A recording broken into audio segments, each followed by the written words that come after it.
to members of the press for being here, to the healthcare workers who are joining us today. Welcome. All together.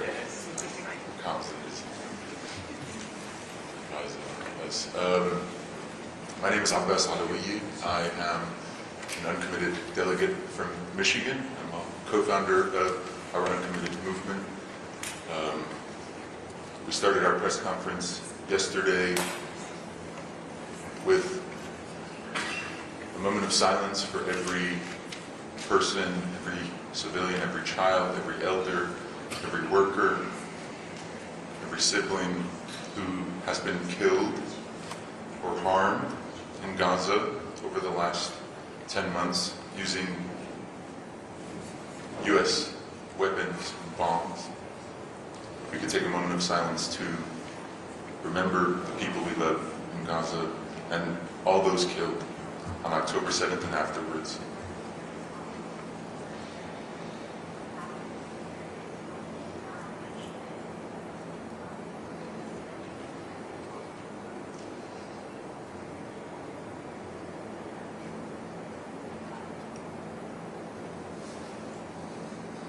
Thank you.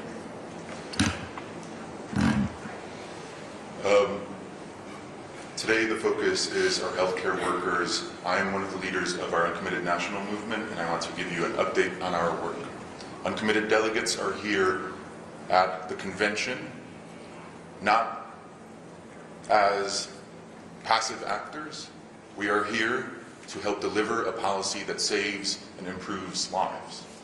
We are here because we want to win a better world, a world in which, as our party's leaders are saying they want a ceasefire, they do not pair that with action, hypocritical action that continues to send more and more weapons to Netanyahu's murderous government that is using those weapons to kill civilians, in contravention of international law as well as U.S. law, and preventing any hope for all captives, Israeli and Palestinian, to be reunited with their families, and preventing any hope of a departure from the horrors that we are seeing our siblings in Gaza experience, with more than 16,000 children, babies being killed using U.S. weapons, more than 40,000 civilians.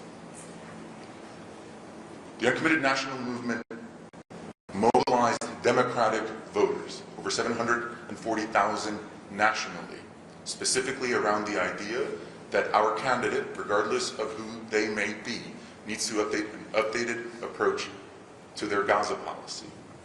Specifically, our stance is that our government should embrace an arms embargo, stop sending weapons that are being used to kill civilians.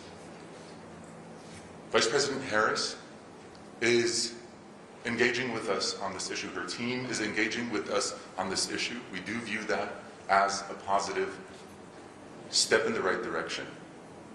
We want to be very clear that what we need to see urgently is for the bombs to stop. Stop sending bombs if you want us to believe that you want a ceasefire. And we've been engaging with the DNC faithfully, and we hope that the DNC and the Vice President's team, who we're also working with, will hear our central demand: stop sending bombs. With that, we've had several requests that we've made of the DNC, and we're proud to be making progress. And we're grateful for the progress that has been made. This space that we are in today will today be converted into will today become a vigil space where folks attending the DNC can come here and take a moment to think about all of those who've been killed, Palestinians and Israelis, including Palestinians who continue to be killed right now using U.S. bombs. That is something that our movement ensured that this space would be here. Our movement also secured an historic panel that happened yesterday that I'll call my colleague Layla Al-Abed to speak about in a moment. A panel that for the first time in history featured a discussion of Democrats organizing for Palestinian human rights. That conversation would not have happened without uncommitted voters across the country coming together, voting in the ways that they did, and without us advocating from the position that we hold now.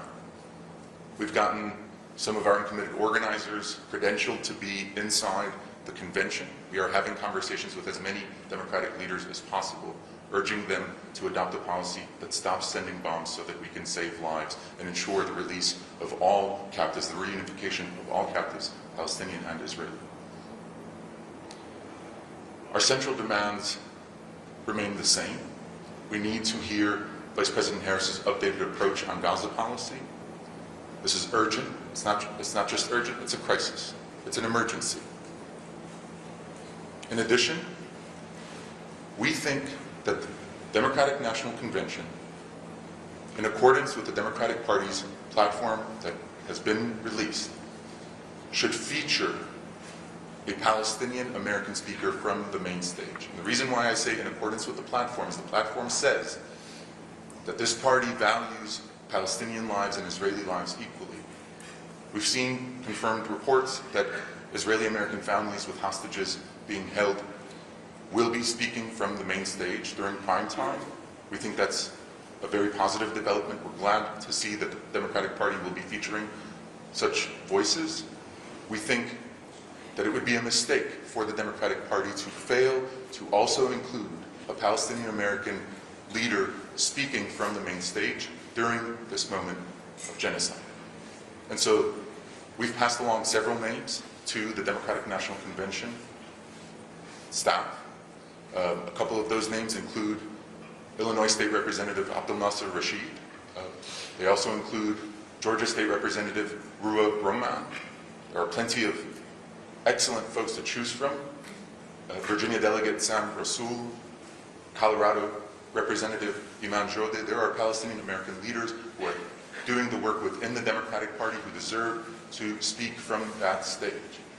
There are plenty of folks who've gotten speaking time on that stage. A Palestinian American voice would be critical. And so the latest development on that front is in our latest conversations, as recently as last night, with the Democratic Party leadership.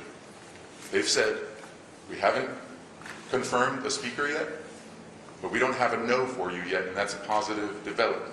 Since they haven't got to a no yet, we want to emphasize we're trying to get to a yes. We urge the Democratic Party to feature a Palestinian American from the main stage. It won't be everything we need. Of course not. We need the bombing to stop. We need the party to change its policy. But we do think it would be a step in the right direction, and we're waiting to hear back from DNC officials, hopefully confirming that a Palestinian American will speak from the main stage. Now it's my honor to introduce my sibling, fellow co-leader of this movement working to save lives, Layla Al-Abadi. Good morning. Thank you all for being here.